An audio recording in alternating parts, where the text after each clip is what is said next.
Willow Park excels in social situations. She has this innate ability to recognize and utilize information in any given situation to get a desirable outcome, even when she really doesn't want to be there. There's a lot to learn from our favorite formidable plant witch, and the secrets lie within her heart. Literally. Willow's connection to plants is the foundation upon which she builds all of her interpersonal strategies. And this is why she has such high interpersonal intelligence, which is that ability to recognize and utilize social information. So what does Willow do with plants that, when applied to friendships, make her such a good friend? First thing is she notices things. There's always a way to help. You just have to look for the right opportunity. As somebody who's tried gardening in my own boiling isles, aka Florida, I know that you have to notice a lot of things about your plants in order to work well with them. As a plant magic prodigy, Willow would be really good at identifying little details like that and noticing things. And we see this reflect in her relationships with other people because all of the time, Willow's noticing people. She noticed Gus hiding in the same classroom as she usually did, and she noticed that he was in emotional distress, not just telling her to go away. She also noticed his flyer derby skills, as well as Viney's healing abilities, Scara's tactical skills, and Hunter's flying skills, as well as Hunter's communication style. Speaking of noticing Hunter, did I mention that she noticed that he wasn't breathing after his brief possession by his grunkle Lippy, and thanks to them? You know, right before Flapjack. Second thing that Willow does is connect authentically. See, different plants have different needs, and you have to support them accordingly, and Willow knows her plants. I can show you guys what plants not to touch in the greenhouse, and then I can let you touch them. The plants she uses to cushion her falls are way different from the ones that she uses to support herself or overpower an enemy. Just like Willow learned about her plants and treats them differently based on their individual characteristics, she does this also with her friends. She's kind and caring to Gus. She takes a genuine interest in humans and even learns about public speaking from him, as evidenced by her fluid presentation of Flyer Derby and identifying that Luz is human right away. She embraces Luz's chaotically creative ideas and even learns about the Good Witch Azura to show Luz that she cares about what Luz cares about. Willow notices that Hunter communicates bluntly and she gives it right back to him, although I'm not sure that it's advisable to force people into joining things via plant magic teleportation. She makes it clear that Hunter, Caleb at the time, is welcome to join her and her team to play Flyer Derby whenever he's available. She never once tells Hunter to stop being in the Emperor's Coven or that he's a terrible person for being the Golden Guard. She just acknowledges that he's in a different life circumstance than she is and welcomes him to join her interests. Willow took all of her love, affection, kindness, respect, and then translated it into something that Hunter could understand. She vouches for him in Labyrinth Runners and wraps him in a tight hug later in that same episode. She shows Hunter how to love and be loved, and it's because of Willow that Hunter learns to do the same. You didn't make anything worse. You didn't do anything wrong. You guys mean the world to me, and I didn't know how to say that yet. Just please don't call yourself that ever again. You've been holding in a lot, haven't you? The third thing that Willow does is she takes the offense with her kindness. Willow's strongest strength is her authentic connection with her friends, showing them that she values them just as they are, and that she loves them just as they are, and that she takes interest in them just as they are. But what I find interesting is that Willow's perception of these social skills, this connection, it's not a way to connect or socialize casually. This is war for Willow.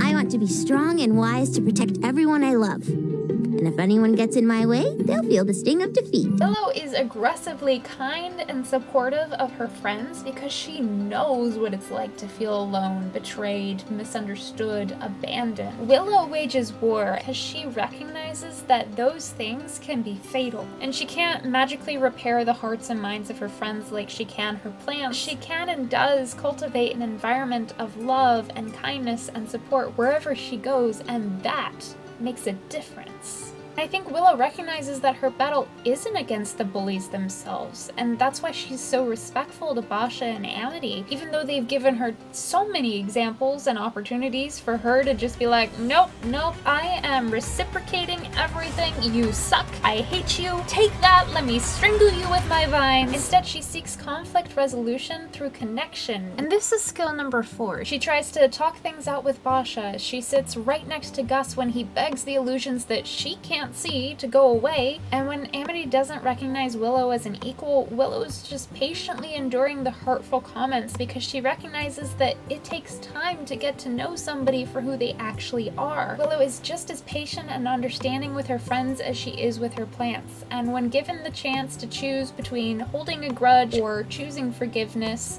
she consistently chooses to forgive. She forgave Gus when he sent loads of Get Better Soon illusions. She forgave Luz when she pushed Gus and Willow too far in grudge bee training. And she forgave Amity after a whole childhood's worth of bullying and trauma. Full stop.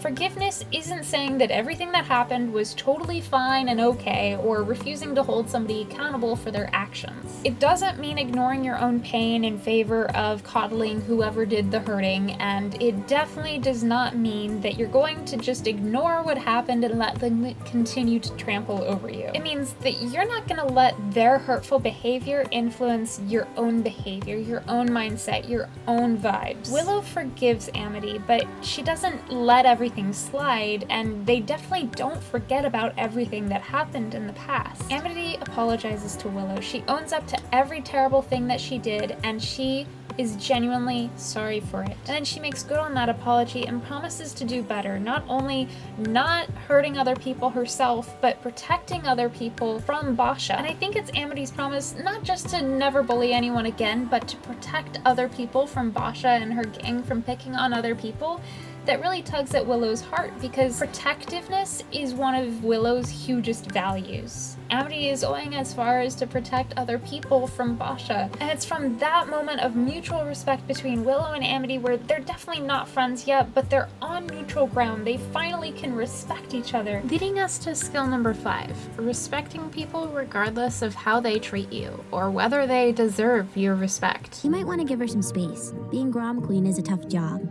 even for Amity.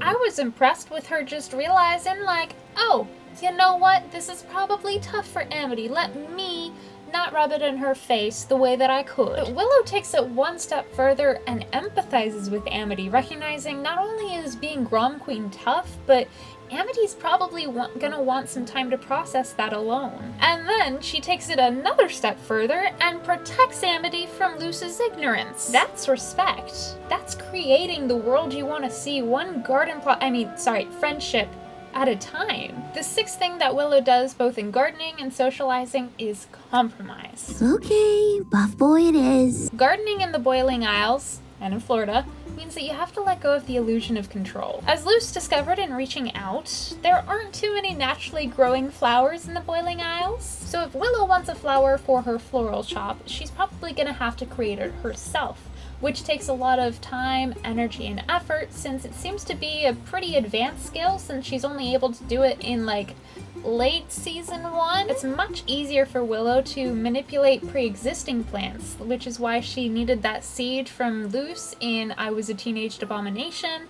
and she needed to reach that little root when they were hanging off the edge in Hootie's Moving Castle, and so she has to compromise on what the end result will be. She's probably not going to be able to transform a carnivorous plant out of carnivorous habits. That thing's probably still going to eat up Amelia every single time.